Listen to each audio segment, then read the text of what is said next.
अस्सलाम वालेकुम। अब जब आप पैकिंग करते हैं तो सवाल होता है कि भाई सूटकेस कौन सा लें। तो मेरा मशवरा है कि सूटकेस वो हो जो बहुत हल्का हो लेकिन मज़बूत हो।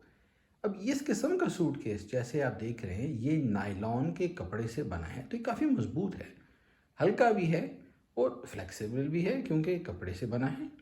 तो कोई अच्छे बैग बनाने वाले से ये ले लें और पहियों वाला लीजिएगा सूटकेस के, ताकि ये आपको सूटकेस को चलाने में आसानी हो। मैं इसको मोड़ता हूँ, आप देखिएगा कि अब देखिएगा इसकी एक साइड पर पहिए लगे हैं।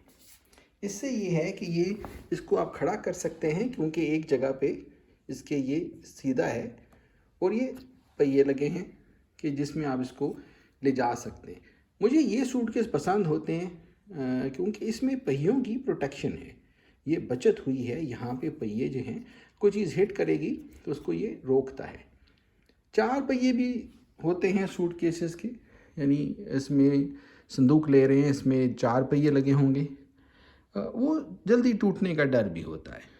अब जहाँ तक ज़िप का ताल्लुक़ है तो अब देखिएगा कि ये ज़िप ऐसी है कि यहाँ पे ये इसमें ताला लग जाता है, ये आपस में इकट्ठी हो जाती है ऐसे करके, आप देखेंगे। और सेंटर में ये आप ताला लगा लें। देखिए आप इसमें यहाँ पे सेंटर में डालेंगे और ये आपका ताला फिट हो जाता है। अच्छा, तो सूटकेस जब लें देखिए कि उसके कोनों पे थोड़ा सा एक्स्ट्रा माल लगा है, मटेरियल लगा है उसको बचाने के लिए, फटने से बचाने के लिए। तो ये बहुत काम की चीज़ है। और ये आप इसको खोलिए और आपने जहाँ जाना है आप उसको ले जा सकते हैं। अब सूटकेस के साथ ही एक और चीज़ बहुत काम की आपने ले लेनी है, वो वज़न करने की एक मशीन है। और घर से निकलने से पहले सामान का वज़न करके निकलें ताकि आपको एयरपोर्ट पे परेशानी नहीं हो। मैं इस वक्त पाकिस्तान में मौजूद हूँ, तो ये यहाँ पे जो मिलती है वो हमने रख ली। तो ये जो है ये पाउंड में भी बताता है, किलो में भी बताता है। तो मैं जिस एयरलाइन पे जा रहा हूँ उसमें 30 किलो अलाउड है, तो तकरीबन मेरा ख्याल है कोई 70 पाउंड बनता है, उससे कम। तो खैर ये आपने रखना है, सब घर पे सामान को वज़न करके फिर आइएगा। और कौन से बैग आपने नहीं लेने हैं। अब अगर आपको शोल्डर बैग चाहिए है तो ये भी कुछ इस किस्म का बैग लीजिए। ये स्कूल बैग नहीं है, ये देखने में स्कूल बैग लग रहा है लेकिन इसको सफ़र करने वाले बैग को के लिए है। इसमें पीछे जो है ये लैपटॉप की जगह है, इसमें फोम लगा है, ये पैडेड है पीछे से।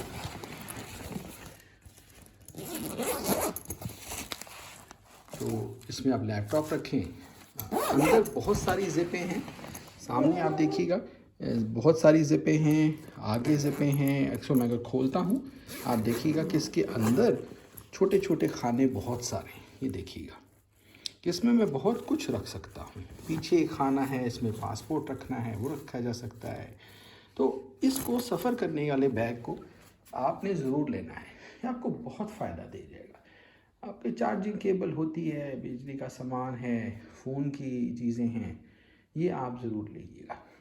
ये आप कंधे पे लटका लेते हैं तो उसको आसान है। अगर आपने कैरी ऑन बैग लेना है तो वो भी कोशिश कीजिएगा कि वो इसी तरह पहिए वाला ही लीजिए, वो आपको बहुत आसानी हो जाएगी। कुछ बैग ऐसे हैं जो मैं कहूँगा आप ना लीजिए। वो बैग मेरे पास तो वो नहीं है, हमें एयरपोर्ट पे आज जाना है, आज की फ़्लाइट है। तो जब मैं जाऊँगा तो मैं देखूँगा, तस्वीरें लेता हूँ, दिखा देता हूँ कौन से बैग नहीं लेने हैं।